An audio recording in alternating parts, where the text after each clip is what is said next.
this is Trisha with Insectopia, and we are here looking at another insect. We are looking at a web spinner. This web spinner was collected in 2021, and web spinners are fairly small insects. So when this one was collected, instead of being put into a kill jar, it was put into alcohol. So there are a couple of things that you'll notice. A couple of the segments are a little bit drier, kind of smaller, but I was so excited because I forgot that I had collected it, and I was going through my alcohol specimens, and I saw it, and I was like, oh my goodness, if I point this specimen, then we can draw it together. So I went ahead and I pointed the specimen rather than leaving it in alcohol. Hey, Chaos! So you'll notice that this black line that's way back here, that's kind of in the background right now, that is actually the pin. The pin is through a triangular piece of paper that comes through and is folded at the end, and the specimen is glued to the very, very end of the piece of paper here. So you'll see, I am still working on my pointing technique, so there is a little bit of extra paper kind of hanging down here. Generally, that doesn't exist. But on this specimen, you can see that little white square there. That's actually just the fold of the point where you put the glue and then you put the specimen on. And so it's just a little high. But I think that that's still okay, and we'll still be able to draw it, and these guys are super duper cool. Now, this web spinner was collected in 2021 in Arizona, and it was collected at a light trap. So it's generally the males that are attracted to lights, and also the males that have wings. So this one is a male. Web spinners are in the order Embioptera. Ptera meaning wings. Admittedly, I didn't look up what embryo means or could mean. So if you know, that could be interesting to learn. Alright. How am I doing? I am doing fairly well. Insectopia is doing really well in Philadelphia. I have 2 more birthday parties and 3 more programs scheduled for the month, and so that's kind of cool. My in-person programs are doing really well. I'll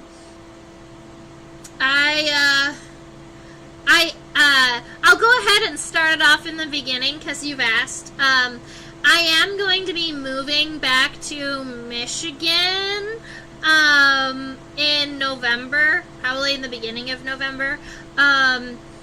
But my Insectopia programs are actually going to live on here in Philadelphia because I have somebody who has agreed to care for the live animals, and I have an educator team. I have an education team here already that's sticking around. So I should be able to actually run a small seed of Insectopia here in Philadelphia while I move to Michigan to be closer to my family.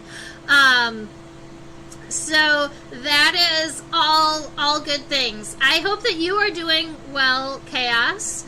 Let me know if you are doing well too. Alright, so the web spinners are generally fairly small insects. So this one here, if you measure from the front of the head, you see the abdomen kind of folds down. No, it doesn't. The abdomen ends about right here. So if we measure the length of the specimen from the front of the head to the back of the abdomen, it is 1/2 centimeter, 0.5 centimeters long. So it is not a very large specimen. We are going to be zooming in a whole bunch to be able to see some of these characteristics and to be able to look at all of the different features.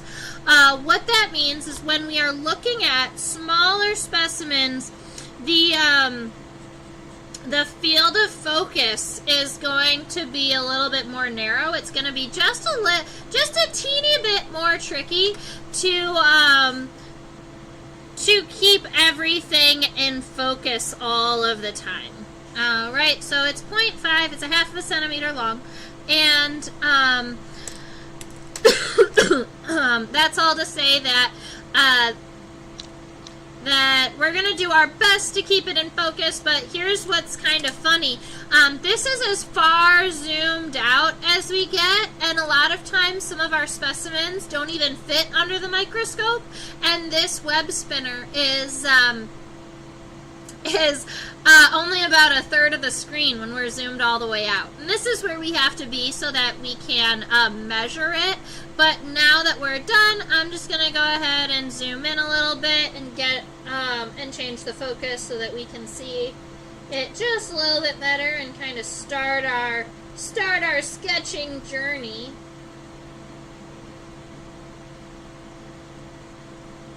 Web spinners are really cool little insects because they are semi-social, or I think it's called sub-social. That's cool. You started to travel a lot. Oh, I love traveling. Is it travel for work, or is it travel for like fun, vacation type traveling, or work type traveling?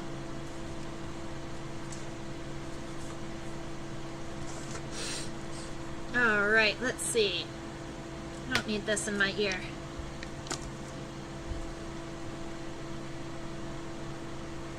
All right, so we're gonna start off at the head here, kind of both. I mean, I feel like when you're traveling, it's almost best to have it be a little bit of both, so that you can still get paid for it because it's technically work, but it's fun enough that it's almost like considered a vacation. A lot of my bug trips are like that. You know, they are work trips because I am going out, I'm collecting, I'm adding to my collection, I use those specimens for education, all of those things. They're work trips, but they're still just a whole lot of fun. Going camping and seeing new environments and those types of things. This picture I took in Davis Mountains, Texas. Started to work at a travel magazine. Oh, that's cool.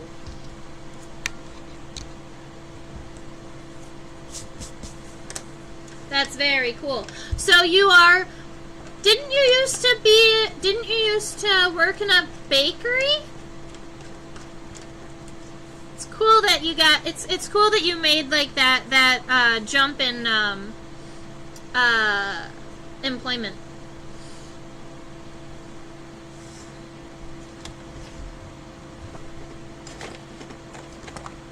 I just realized that my eraser has up and left me. I just had it because I was just teaching another class with it. Oh, there it is. Got it. We're winners. Okay. You can't bake forever. Fair. Hopefully you can travel forever. Alright. Now, the front of the head here is a very oval shape. I'm going to go ahead, keep in mind whenever I first start my sketches, I do a very light sketch, and then we're going to zoom in and we're going to double check those features and check it out and add details and all of that type of fun stuff.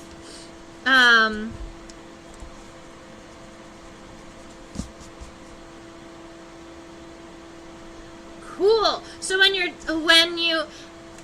I remember that. We used to talk about the base of words. Do you know what MBO stands for? Because I didn't look it up before class. And I'm also personally kind of curious. Alright, the front of the head is very oval shaped. So we're gonna go ahead and just give it an angled oval here to start off with the head. I'm also interested to look at this web spinner head on because I'm curious what the mouth parts look like. I haven't really zoomed in and checked out much of the mouth parts just yet.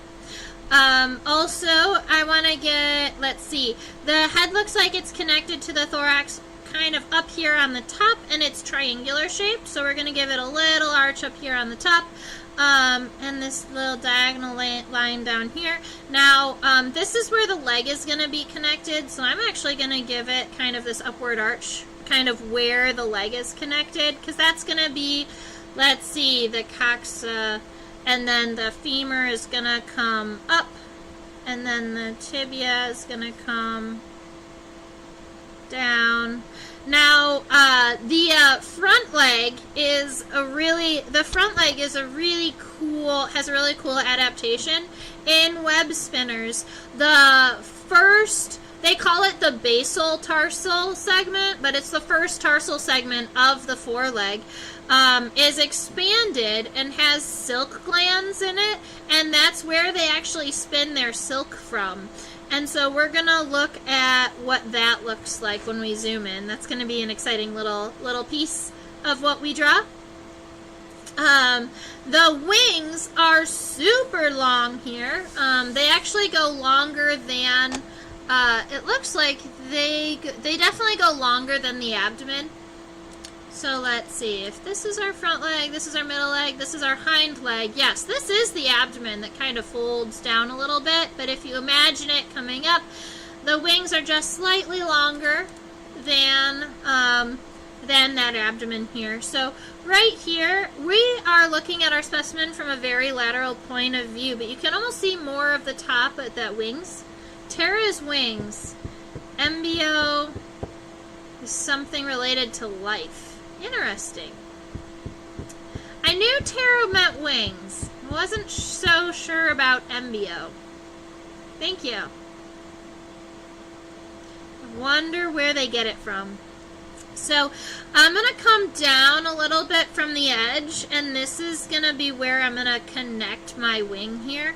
And I'm just going to bring it up to about the top line of the head and the thorax, and then I'm going to bring it out so that I can add kind of the wing on the far side too here, where they would connect and come all the way back out and make it right around here. I'm just kind of estimating my wing right now, and then we'll come back and we'll modify it as needed. At this point, I'm going to go ahead and give the bottom side, the ventral side of our web spinner. This is that mesothorax, or the second segment of the thorax, where you're going to have your leg here. So we're going to give it a coxa. The femur on this segment is going to go backwards rather than forwards. The tibia comes down. And then the tarsal segments are going to be going backwards, kind of like so. And then we have one more.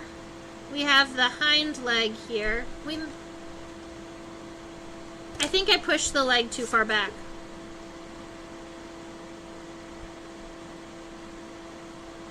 Yep. I'm going to move the leg just forward a little bit.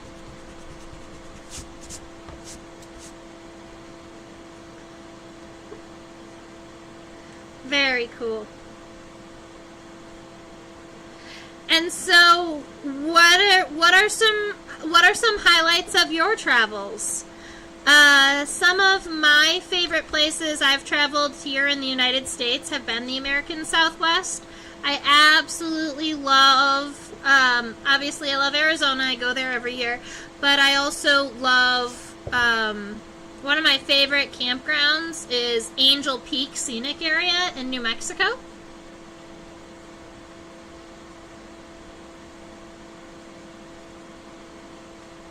I'm just giving us our third leg here, just kind of estimating about where it's going to go, and then when we zoom in, I'll be able to change some of these features, just trying to get some basic outlines happening.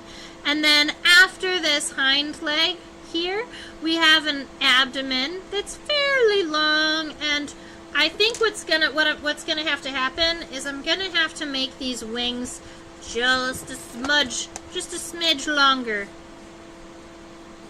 Yeah, that's better. Cool.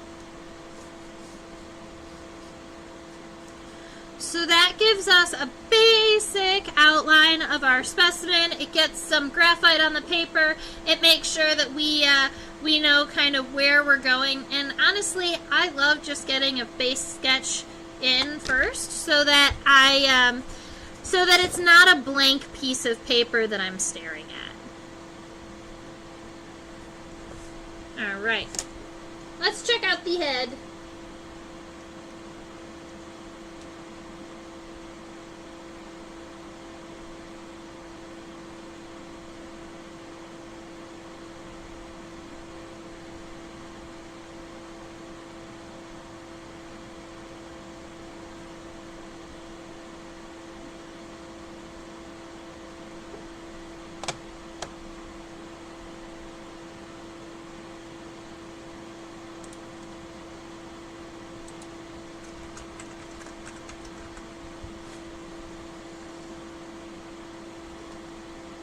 There's a part of me that almost wants just a little bit more light on the specimen. Maybe I'll zoom out a little bit, allow a little bit more light in, and then I will zoom in on the computer instead.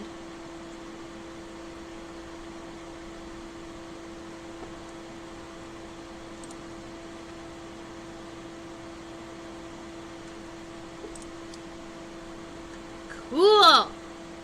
So something that I didn't notice the first time I was checking out the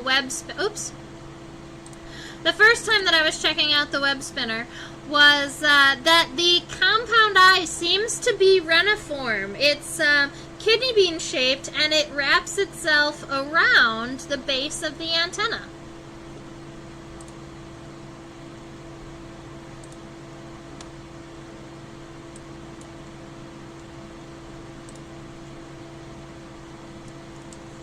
Barcelona, Rio, and Mexico City. Ooh. How was Rio? That's one of those cities I would love to go and love to visit. I'm sure the bugs are awesome. Why do these guys spin webs? So they spin their webs to create their homes. So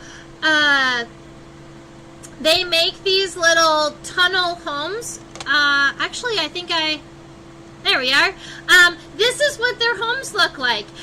They make these little tunnels, tend to be on the ground or on a substrate. So on rocks or on rocks or on the ground. They make these really cool, intricate webs. And what they do is they take their front legs and they make these like little circles and then they go around like this. So those tunnels are exactly the width of their body. It makes it kind of difficult for them to kind of squeeze around each other, but they live sub-socially within these webs that they spin.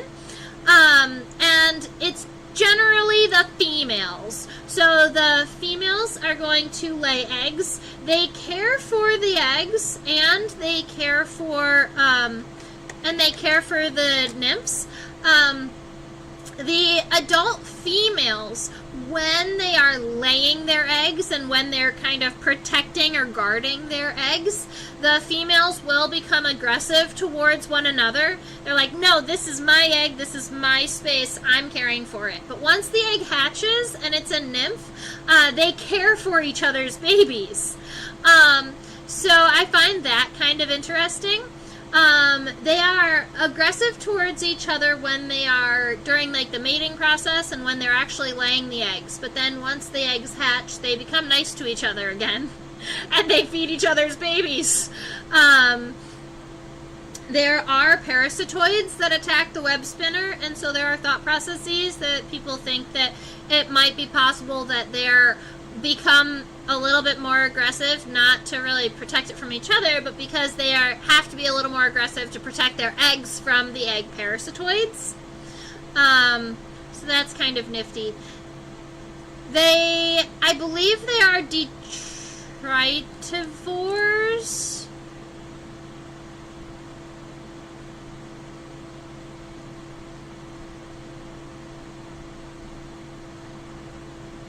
think they're detritivores. I was gonna go and see if I could look it up. They, which means they essentially are going to crawl out of the little web. The females crawl out of the web just a little bit. They eat dead plant material, which is detritus. So they eat all this little dead plant material, and then they go and they feed their babies.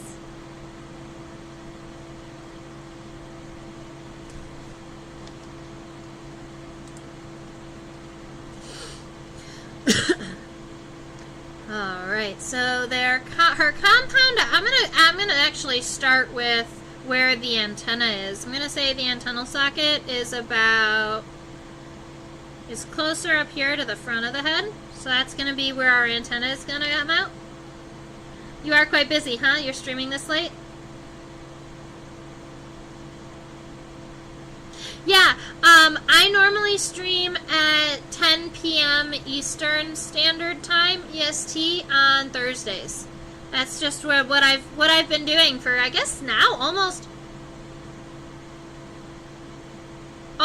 2 years. I've been streaming at this time. Let's see. So their compound eye comes up and around. I am not doing Inverttober this year. Last year, I live streamed every day of October. I'm not doing Inverttober this year, mostly because I have plans to pick up and move. So I'm in the process of like packing boxes and those types of things. That's something that I was going to talk about closer to the end of the live stream. But next week is going to be my last live stream for probably 4 weeks.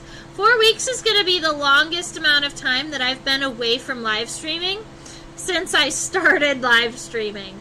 But I do need that time to be able to pack my things and make sure that all of my animals move safely and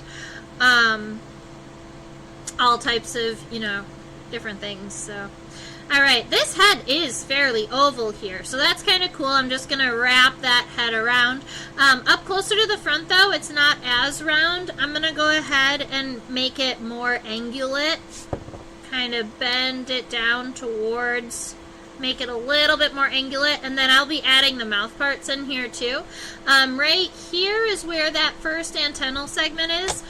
Keep in mind, antenna is scape, pedicel, and then flagellum. So the scape is that first segment, the pedicel is the second segment, and then the flagellum are the rest of the segments. So the scape in this case is a fairly wide rectangular segment, like this.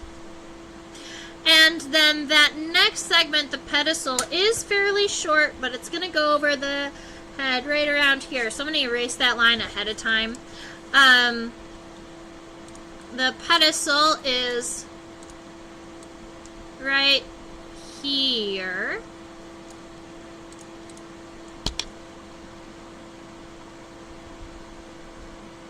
And then the flagellum are the rest of these segments. So let's go ahead and check out the antenna.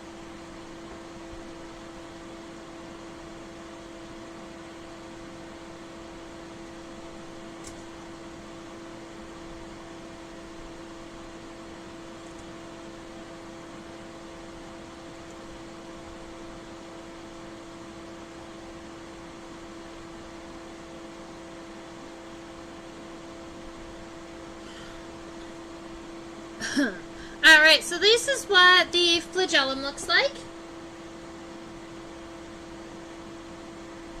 It looks, I'm gonna count the segments on my microscope because it's just a little easier for me to do it in real life rather than through this camera. So give me a moment while I count these segments of the flagellum. So 1, 2, 3, 4, 5, 6, 7, 8, 9, 10, 11, 12, 13. Let's go again. 1, 2, 3, 4, 5, 6, 7, 8, 9, 10, 11, 12, 13. 13. So there are 13 segments of the flagellum. There's the scape and the pedicel. So if you were going to give it a number, there are 15 antennal segments. And we would consider this antenna filiform, which just means straight, like in the form of a filament.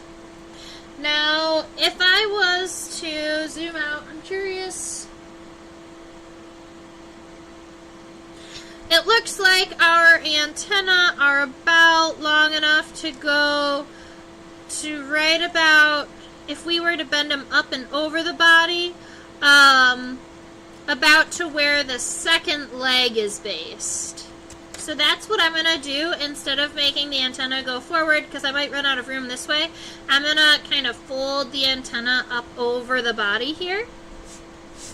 And I did go ahead and sketch this really light line. What I'm going to do is create these segments individually, because you'll notice that they aren't all perfectly aligned with one another. They are a little bit narrower at the base. They get a little bit wider, and then they have this like staggered connection. I barely woke up and I have a meeting. Oh, does that mean you're signing off today? Does that mean you're signing off, Chaos? I really appreciate you coming by and joining and asking a little bit about the web spinners. Only the males have wings. So you saw that this specimen does have wings. He's a male. The females don't get wings. Oh, okay. Not really. Good.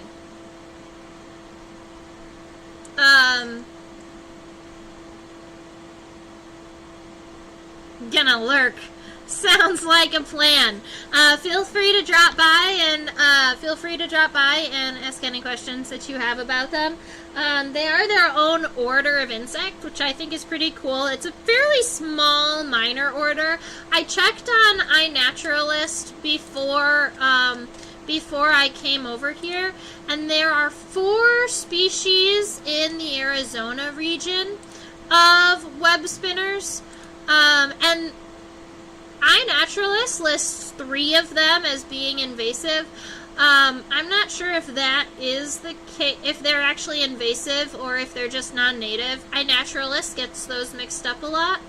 But in the world, iNaturalist only has 26 species listed. So it is not a very large order at all. Fairly small. Alright. So we're going to add 13 segments. So let's go. 1, 2. And as long as I stay along this line and make sure each one of these segments doesn't bend, then we're good. 3, 4, 5, 6, 7, 8, 9, 10, 11. I'm going to zoom in on this last segment and see if it looks any different, because I thought that there looked like there was something kind of funny happening here.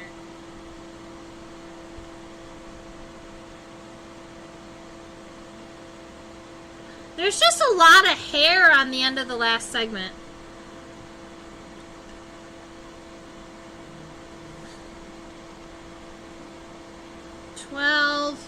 And 13. And the antenna is just a little bit shorter than I wanted it to be, but it might actually be, that might be about right. Now, you know what? I think that my antenna was right and my estimate was wrong. These antennae have an incredible amount of very itty bitty teeny tiny hairs on them. So I'm just going to come along here and add all of these they're going to look fairly light on the camera, but I want to add lots of these little hairs on both sides of the antenna. They aren't like bipectinate or anything like this. These are CT, and I would assume that they're sensory CD because the antenna is all about sensory anyway, so my guess is that these are all going to be sensory. I would almost postulate chemosensory, like the ability to sense chemicals, but I'm not positive about that. I'm going to turn this guy forward so that we can see the front of his head and see if we can check out those mouth parts.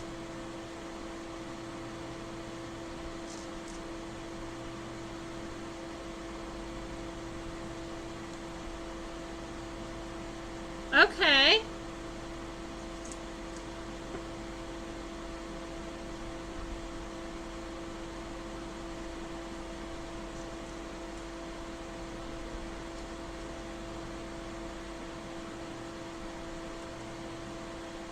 When they're so small, they zoom around the microscope so quickly. Right, so there's the mouth parts here. So up here on the top, these ones here are maxillary palps.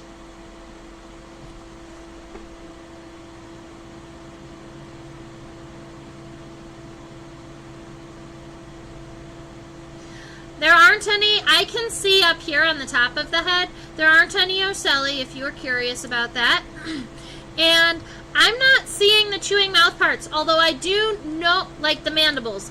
I do know that Embiopterans have mandibles, the ability to chew and swallow their food, but I'm not really seeing them, so they could be kind of small. This in the center here,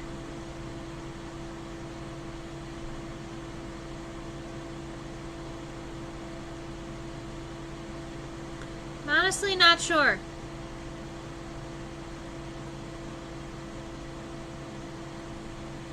Let's zoom in on the computer and see if we can get any closer.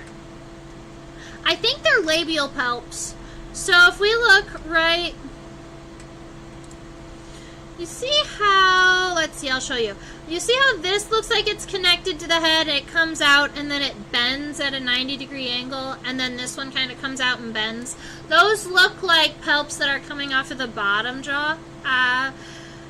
So that's what I would guess, but we're pretty zoomed in. I'm not sure 100%. I'm going to go ahead and add these maxillary palps. Those are 3 segmented here. Fairly small segments, and they are on both sides, but I'm just going to go ahead and add 1 too. And then those labial palps on the bottom is what I believe that they are, and they're coming down 1 and forward 2. Just kind of like that. And then there are mandibles in there, but I believe the mandibles are kind of closer to the head and just a little bit more difficult to see.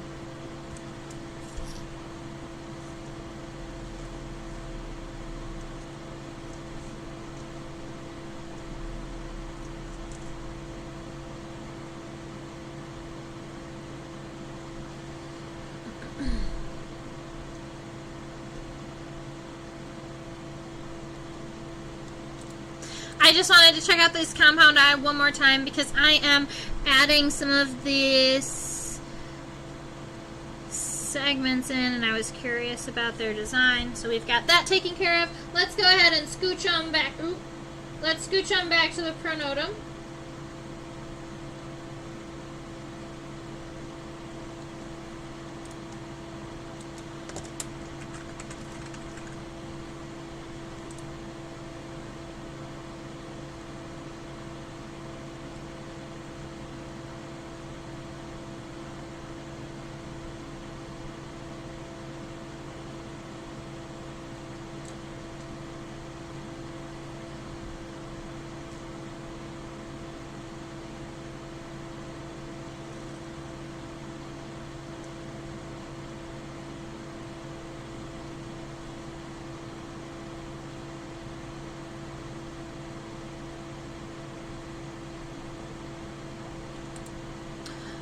Alright, so this is that first segment of the thorax that we are looking at. Narrow right here up in the front, kind of wider going down, but you can see where it gets wider is just because of this front leg here. The femur is this segment that's coming out towards us, and then the tibia is the one that's going in that downward direction. So we're going to go ahead and start. I'm actually pretty happy with the outline of the pronotum here, so just going to add this segment coming on back, and this coming down. I am just going to leave space right here where I estimated the tibia coming down so I don't have to erase it. Ha ha ha! And then around the bottom of that coxal segment. And it looks like this line doesn't go straight up. It looks like this segment is more angled in this direction. So I'm just going to create that really pretty angle here. And that looks like it's about the right shape for the pronotum. The coxal segment, the way that I've got it drawn, it does exist here kind of behind the femur, but the femur covers it almost completely up. So we're going to just draw the femur rather than worrying about that hip bone or that coxa. I'd like you to notice that the bottom of the femur is fairly straight, but the top of the femur has this nice wide arch that makes it look kind of muscular. So that one is straight, and it actually, the way I have it drawn, almost doubles this line here, which is interesting, but that works. And then I'm just going to give it a straight up and down line here where it connects from the femur to the tibia.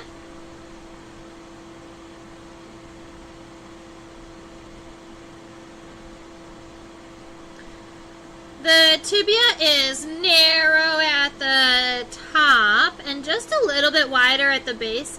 And you'll also notice the tibia looks almost flattened towards, once you get closer to this tarsal segment. I'm not sure why it's flattened there, but it's pretty nifty.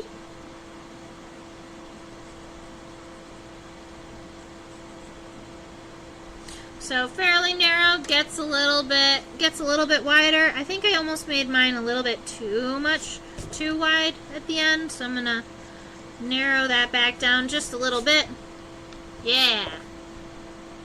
And I think I want to turn this leg so that we can see that first tarsal segment a little bit better, because I'm curious about that gland at the front of the...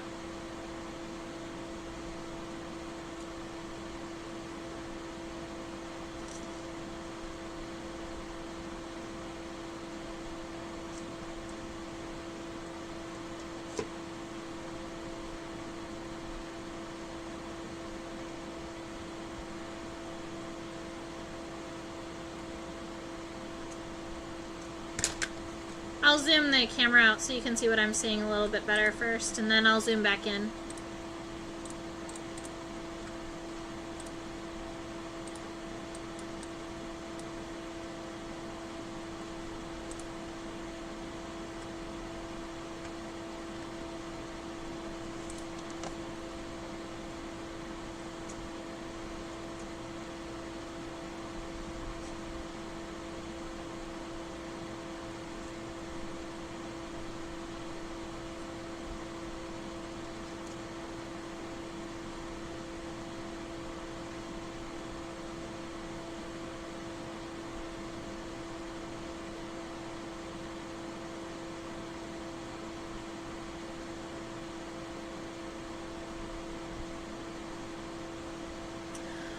So what I'm trying to see, so we can see where it's almost globular there at the end, where that first tarsal segment is really wide. But I'm trying to see how many segments there are. I believe there are 3 segments of... There are 3 segments on the hind leg.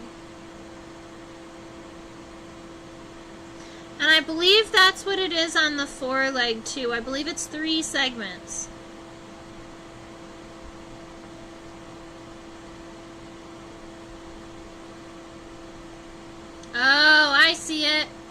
Okay, I understand now. So this is a sketch from an old article about web spinners, and it's something that I had been using to teach classes on them.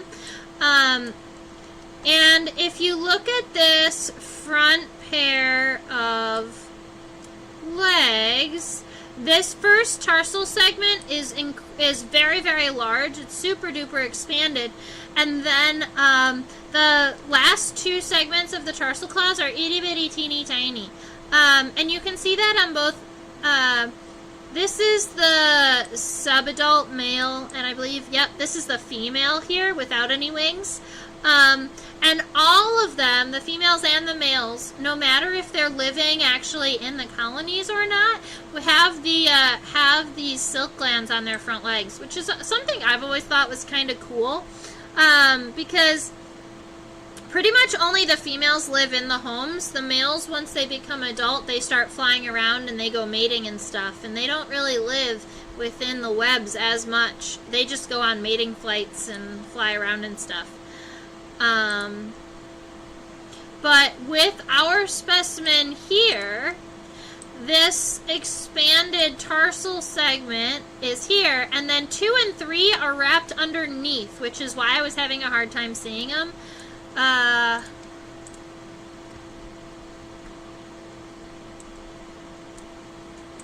Right there. So this one is segment 1, and then this small one is segment 2, and this little itty bitty bit here is segment 3. This is the middle leg tarsal segments.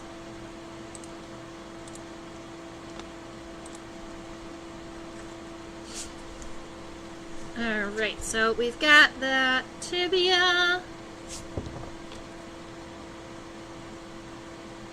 That first tarsal segment, nice and wide. Let's see.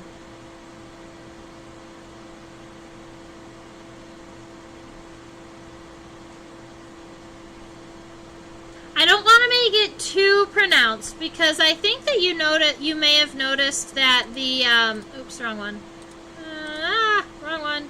Sorry, I don't remember which one it is. This one. All right. Notice that the male, the basal foretarsi is what you would call it. The first segment of the foretarsi, or the front leg. The basal foretarsi is not as wide as, like, the female. Female has these huge ones. The males are a little bit narrower. So we've got that guy here, and then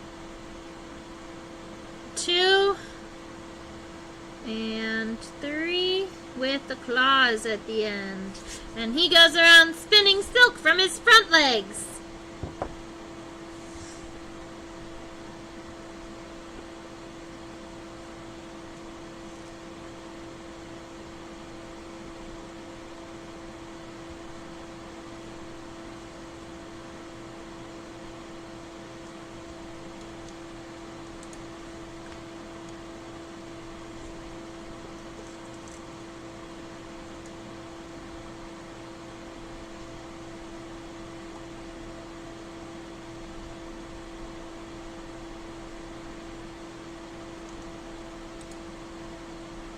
So now we're looking at the middle leg. There is this space in between the front and the middle leg, so I'm going to give it this kind of little flat line here.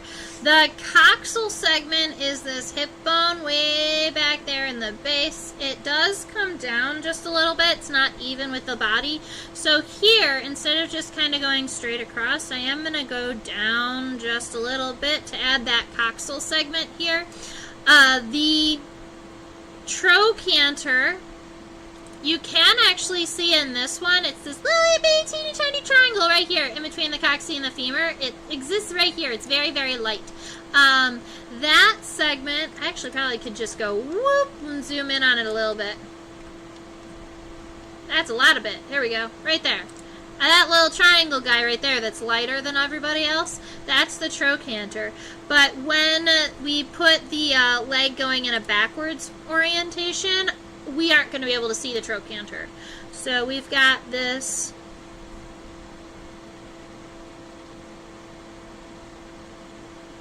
coxal segment.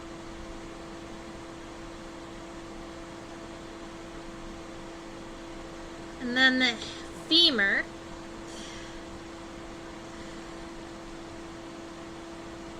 I feel like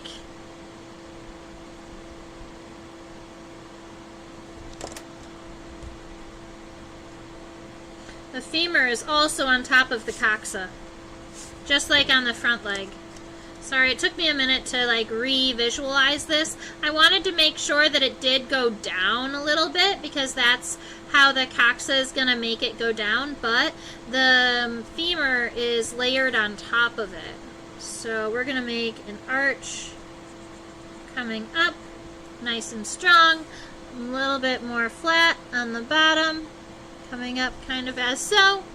It's coming out towards us, so it's going to be a little bit misshapen. It narrows at the end a little bit more than it does in our screen, but that's just because the shape is moving towards us. Then you've got the tibia here, nice and narrow at the base, widens out a little bit. So I did change that shape a little bit from when I first sketched it. Flatten that out. Now we have 3 tarsal segments. This first one is actually fairly long. It's this long rectangular segment here. And then you have what I would almost consider a heart-shaped segment. I'll show you how to draw that. And then the raindrop segment. So let's see. From here, we've got this rectangular segment. You have a heart-shaped segment, which is this shape. Just without the base here. But very small. Itty bitty teeny tiny right here. I guess you could call it bilobed. A bilobed segment. Meaning two lobes. And then narrow at the base, raindrop type segment with the 2 little claws at the end. And that is your middle leg. Erase any of these little sketchy lines we don't need anymore. Yay! Welcome, Fairy Tale! I know, this is a super cool bug. And the awesome thing is that this specimen, it's its own order of insect, the Ambioptera. It's something that you don't see very regularly. And it's only a 1/2 centimeter long. It's so itty bitty teeny tiny. I love it. Alright, so we're going to scooch on back. I want to get the hind leg done, and then we'll focus on the wings. So we're kind of, instead of doing the body first, we're going to follow the lines along the bottom, and then we'll come back and do the wings. So let's see.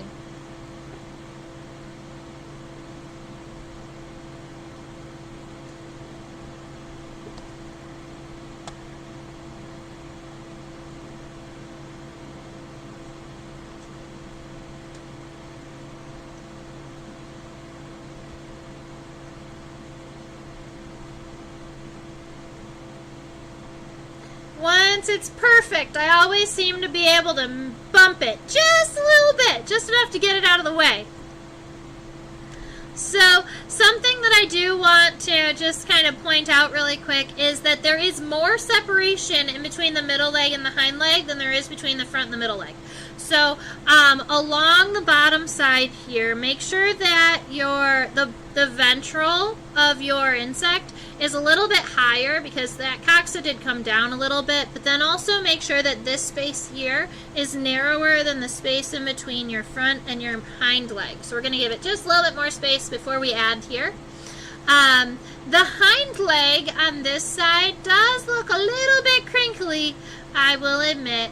And I believe that the hind leg on this side is that crinkly just because of the alcohol that it was in. Sometimes alcohol will do that to specimens, especially specimens that are soft-bodied or softer-bodied. Alright, so we have our coxa coming down here. We're going to kind of just mimic this middle leg right here on the hind leg. And then we can zoom in and check out those tarsal claws, because I believe the tarsal claws are pretty accurate on the hind leg. The coxa is not as distinct on the hind leg as the middle leg, so it doesn't have to be as accented. You are wondering what they eat. So web spinners are considered... They're considered detritivores. So they feed on dead and dying plant material. So decomposing leaves, decomposing plants, dead stuff. Every now and again they'll nibble on dead animals too, but mostly it's dead plant material. We call that detritus. And so that's why they're detritivores. Just like a carnivore eats meat, detritivores eat detritus. But they also will eat some lichens and some fungi too, around their little webs. And I actually have a picture of their webs. This is a picture of their cute little tube tunnel webs. They make these little tunnels out of webs, and then the females lay their eggs in the tunnels, and the females will guard their eggs from all the other females, because this isn't just created by one individual. They live in little groups, like clusters, but they're not considered social, because they don't have jobs, they don't work together all the time. They're considered subsocial. They kind of like each other. They do care for their young, so they go out and they feed as adults, and they go and bring that food to their young, to their babies. And I believe they will even feed each other's young, but when the females are actively laying eggs, they will fight each other.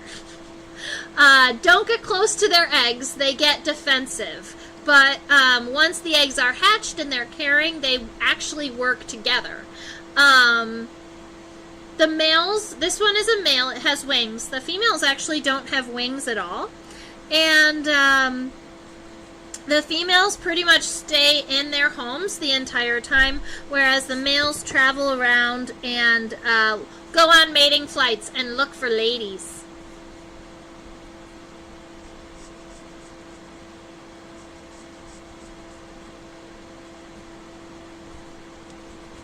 Alright, so we've got a femur and a tibia, and I'm going to zoom in really quick on these tarsal segments.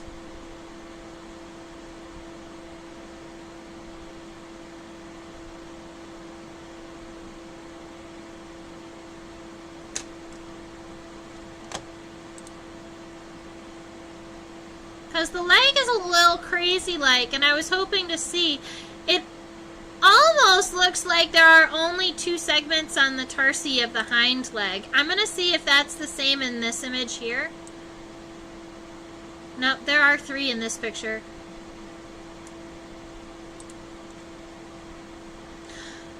You could almost convince me that right here at this subdivision, this right here is that first tarsal segment. Let's zoom in even further. Why not? See if we can see anything. Yeah, I think that this right here is the division. You've got the first tarsal segment. This is that triangular kind of second tarsal segment. And then down here, that's going to be raindrop and the 2 claws.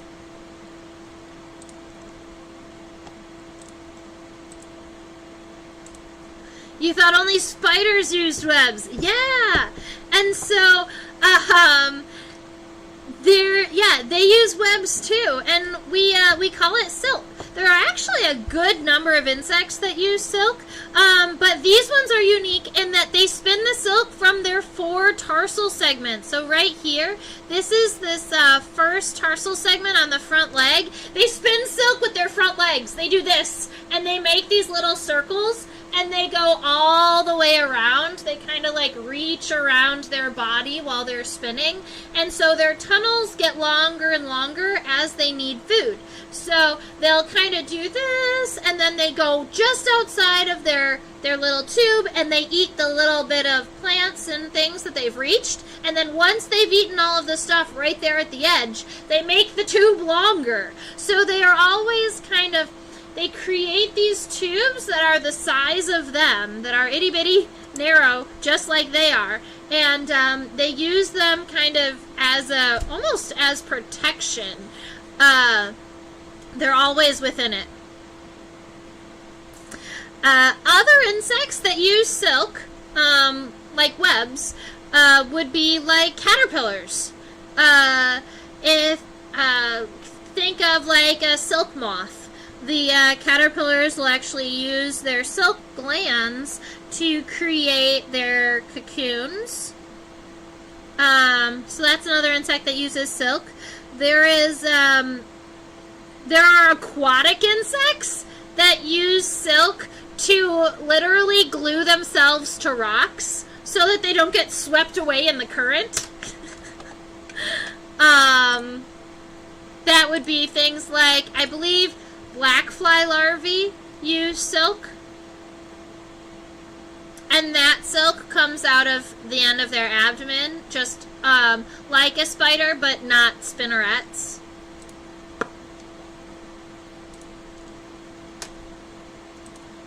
But this silk, the silk that the web spinners spray or use, I don't believe it's sticky. I think that it is mostly structural. Alright.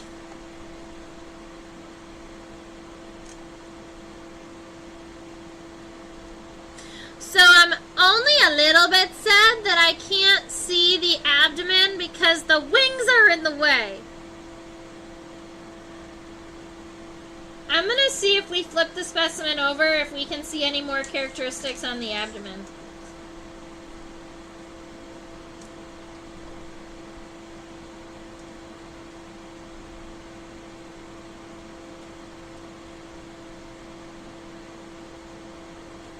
Okay, this is super cool.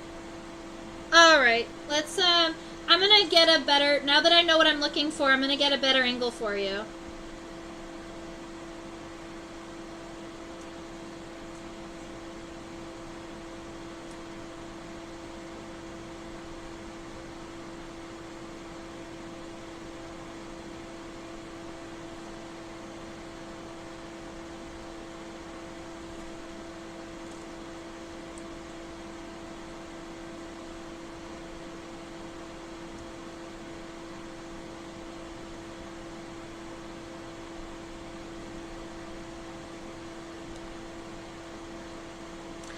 I believe that what we are looking at has to do with reproduction.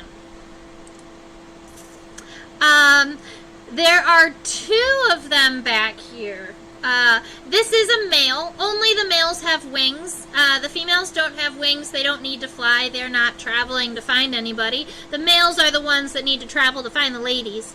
But if we were going to draw this abdomen here, I'm going to come out and come out. We've got a number of abdominal segments. I would have to look and see even closer how many segments that we have. But I want to go ahead and draw the end here. The end of the abdomen has two little finger-like appendages on the end of the abdomen. And I believe that these would naturally have been within the body, and then they stick out during the mating process. If this was a beetle, I would call it the Adigus, but I am not sure if that's the same name for it in web spinners. Because sometimes entomologists like to change the name of the same feature depending on what order it's in. But I'm going to add these little two segmented pieces here at the end of the abdomen. I don't believe that they're Circe.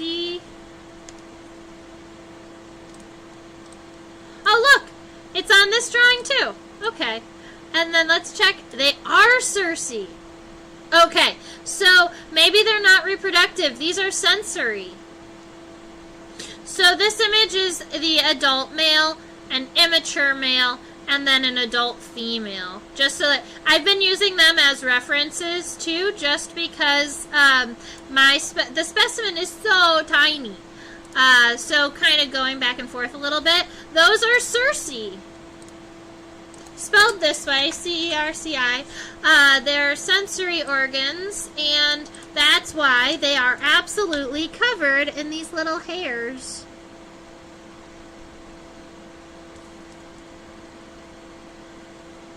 So you've got that abdomen.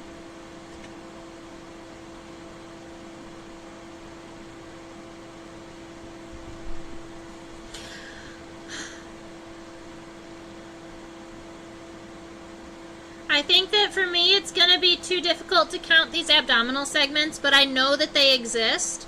So I'm going to create these little angled lines here to indicate abdominal segments, even though I'm not sure exactly how many of them there are.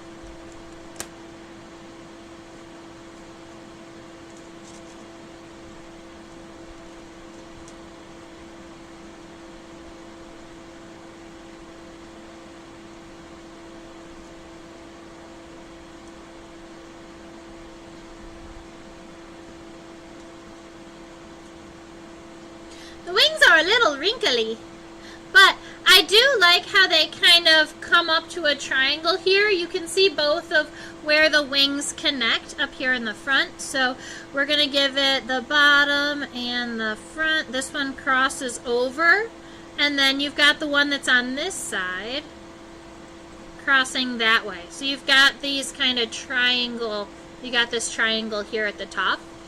And then the wings, when they're folded over the body, pretty much fold over most of it. So what I'm going to do is take this wing down here and just bring it down to about where these wings are.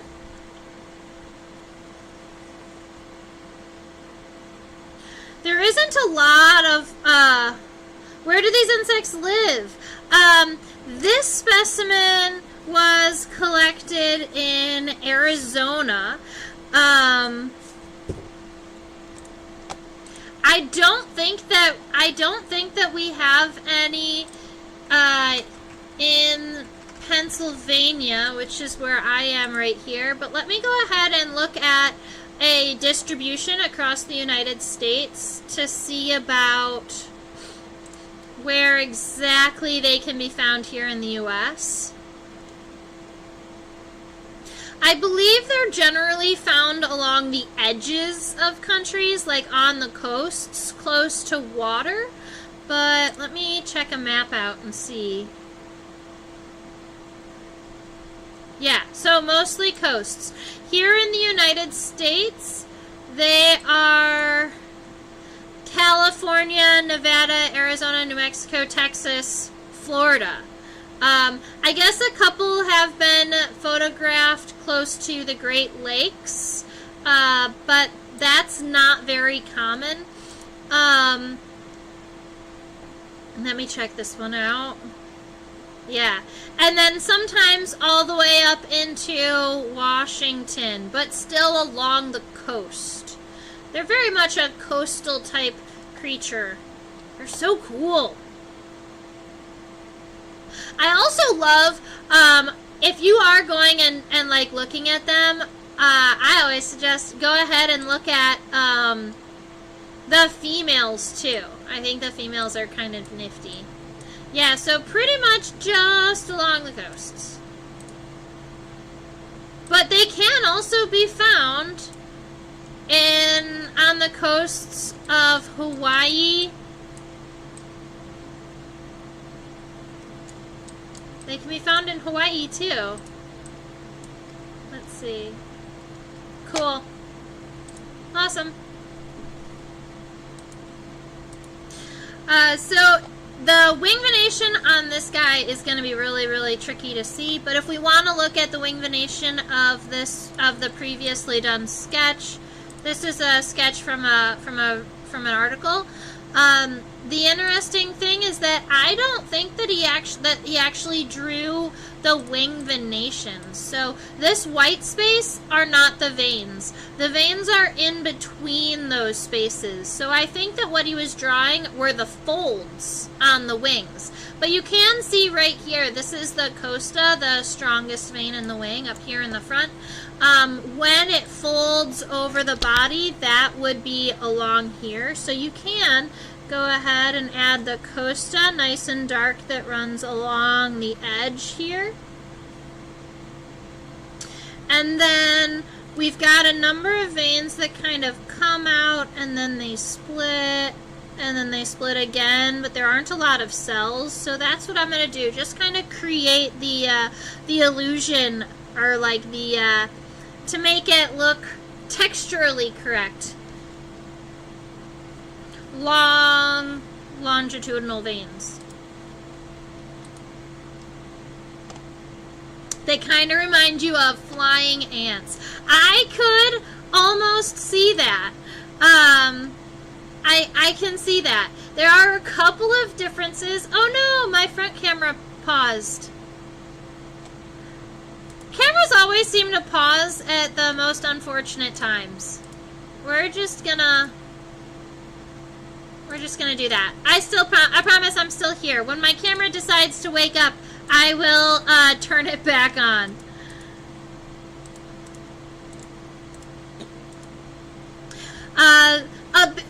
So we've got two big differences. We're going to go with three.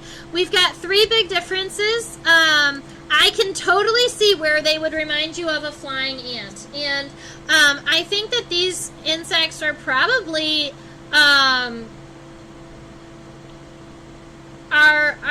probably misidentified as flying ants regularly in the regions that they are found. So if you are seeing one of these insects, you can check two characteristics. The antennae are straight. We call these straight antenna filiform. It just means in the form of a filament or a long thread or a long string. So you can see that it bends. It's not totally straight, but it can bend at all of these different angles, whereas an ant has elbowed antenna, meaning the first segment is really long, and then there's a number of segments after that, and they tend to bend at almost a 90-degree angle. So ants have bent antenna. They aren't going to have this crazy front tarsal segment that expands, because that's where the silk glands are. And the only other thing that you could look at if you wanted was the waist right here. So in Embryoptera or in web spinners, they don't have anything like a waist. They are connected from their thorax to their abdomen fairly wide, whereas an ant is going to have the thorax, and then they have a node here, like an extra little segment, and then an abdomen. So ants have a node here, and there's a hind leg. But I can totally see where they would remind you of those. They generally, the males are going to be flying around at nighttime, so they are attracted to lights. You'll see them at gas stations in Arizona and New Mexico. That's kind of a common place to find them. I was really excited in 2021 when I found this, and I collected it at one of my friend's houses in Arizona, so it also has a wonderful memory connected to it, which is one of my favorite things. Excuse me, I just got the hiccups. It's one of my favorite things when I have an insect that's special that also was collected in a special place to me, because it's an insect that comes with a memory.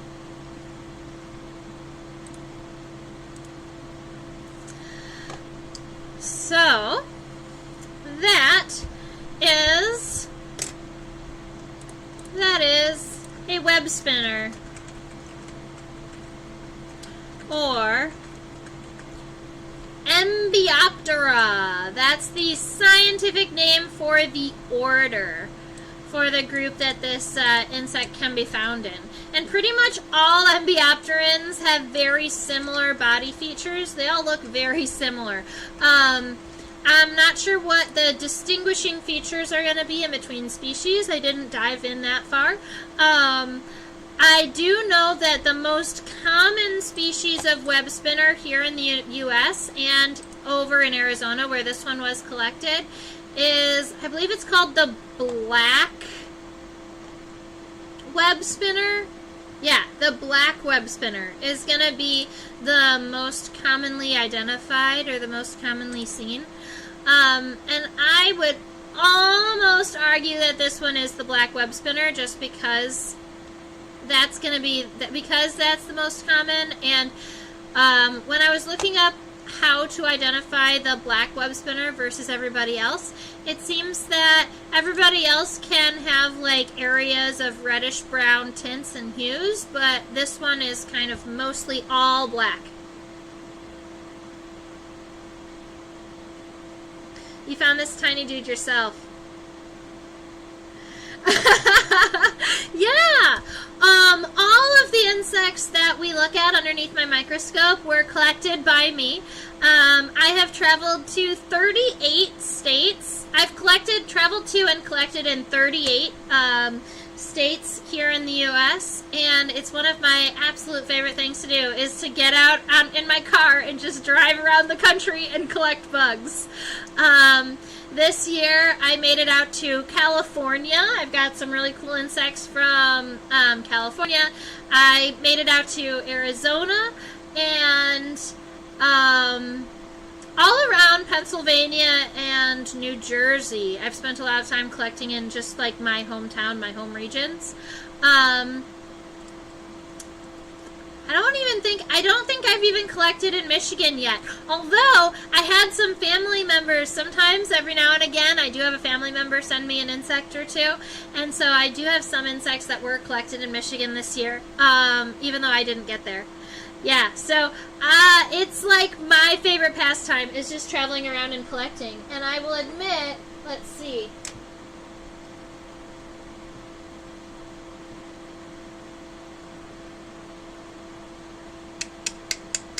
If I can get this out of here, I can show you this box. There we go.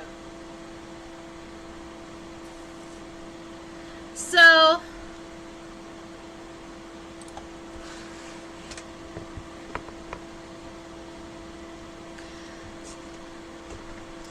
get this guy out of the way. There we are. So these are a variety of specimens that I have collected this year. Some larger rhinoceros beetles, Chrysina gloriosa down in Arizona. This is that really cool true bug that we sketched a little bit ago. I have like 3 or 4 of them. A number of tiger beetles. This is really, really cool pentatomid. We'll probably draw this one at some point too. Obviously the reddish brown stag beetle, some longhorns. This cogwheel is not collected this year. It just ended up in this drawer somehow. And this giant grasshopper here was super cool. I was all excited about it. I collected it at this the first rest area I stopped at in Arizona. I found him and he was huge and I got all excited, so I picked him up too. And this is not all of the insects that I've collected this year. These are just the most recent ones that I have put on my spreading boards. Because collecting, let's see, I've got another board over here. These are ones that I just pinned up and are still actively drying. Collected on July 7th. This one is really, really pretty, really, really cool. It's this metallic purple ground beetle. The purple isn't showing up. All right. I think I can put this whole board underneath my microscope. Get the web spinner out of the way.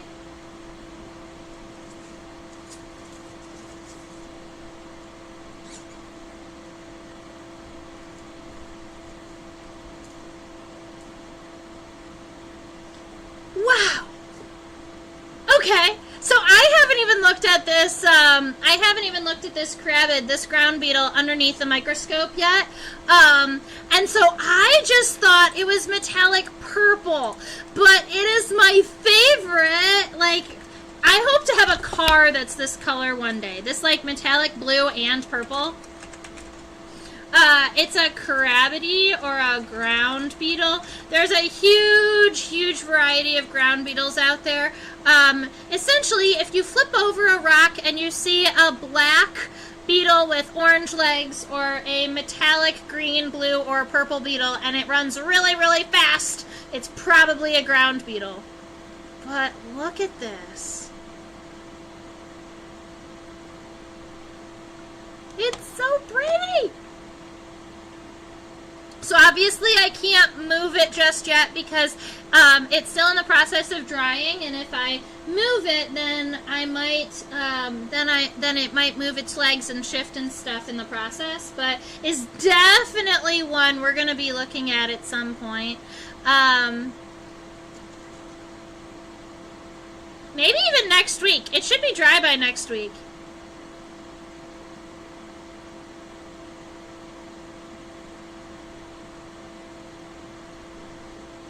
Thank you, Dante.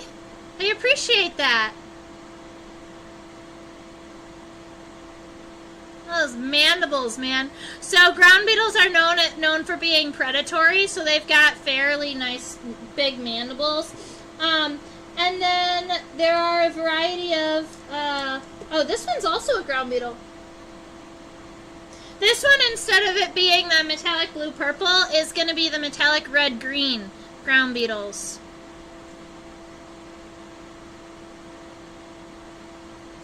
And sorry about those big yellow dots that are in the way. That's the head of the pins that are holding it in the position.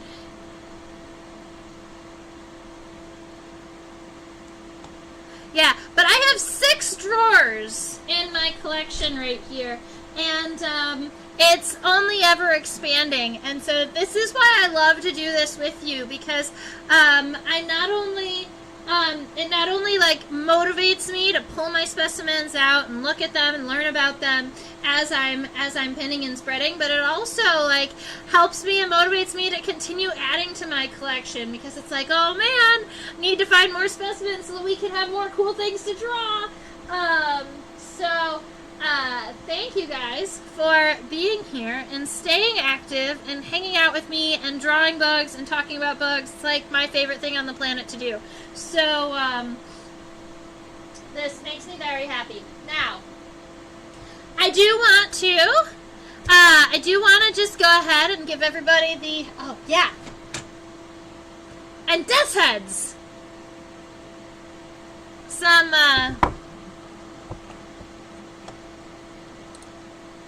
Death Head Sphinx Moths. Cool. Alright. I do want to just go ahead and give everybody the... I want to go ahead and give everybody the heads up that I am going to be here next week, next Thursday. That would be October 12th. But then after October 12th, I am packing up and I am moving back to Michigan. So I'm going to have to take a couple weeks of off live streaming because my stuff is going to Michigan before I am.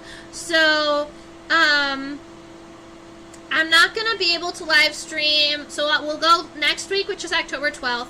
And then we're going to take at least 3 weeks off. So the 19th, the 26th, and the 2nd, I won't be around. I'm hoping to be back by November 9th. But if not, definitely the November 16th. So we're essentially going to take 4 weeks off, 3 or 4 weeks off as I am in transition once more. But this is going to be okay because there are more bugs in Michigan. Philadelphia is really great for insects, and if you know where to go in the right places. But Michigan, the insects are just everywhere, and they're at nighttime around gas stations and those types of things. I have such a hard time collecting at gas stations here in Philadelphia. We just don't have like the nocturnal amount of insects that like a state like Michigan does. Can't wait to draw more bugs. Yeah, same. Thank you. I hope my moving goes well. And I did finally figure out how to both teach Insectopia programs live here in Philadelphia and in Michigan. So I'm going to be able to, I have an educator that's going to be traveling for me here. So that is going to be good. Yeah, and then we'll see. I'm looking forward to kind of creating a biodiversity study in my backyard because I will finally have a yard. So I'll be able to see how many species I can identify in my one little plot of land. So that is your heads up to kind of my movement, what's happening in my world. It'll feel like I'm gone forever, but I promise I'll be back.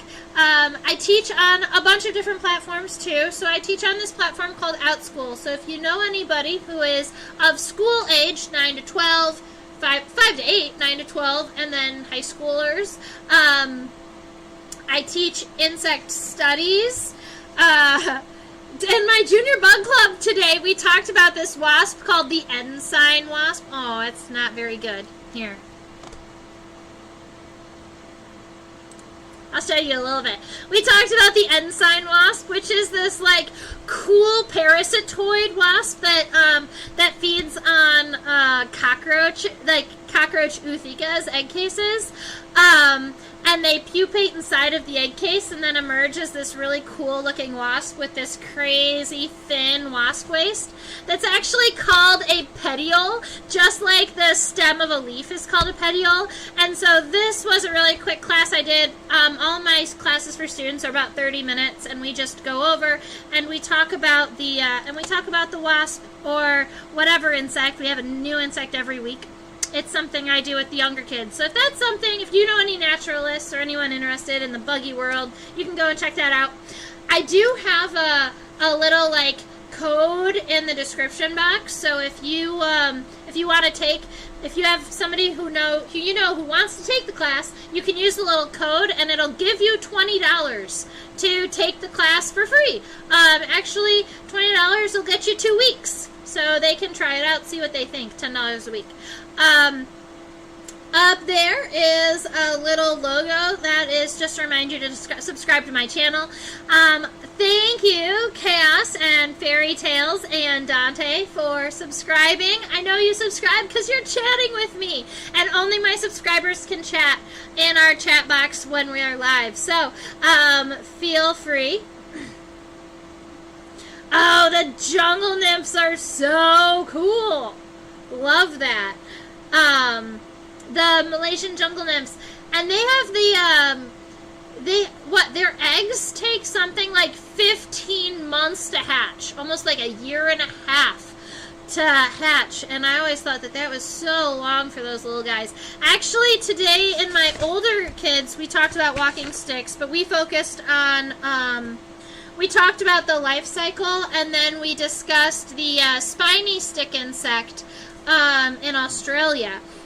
Because the adults like mimic scorpions and dry leaves, the eggs mimic seeds, and the nymphs mimic ants. And we talked about mimicry and mutualism and symbiosis, and it was a really cool class for 9 to 12-year-olds.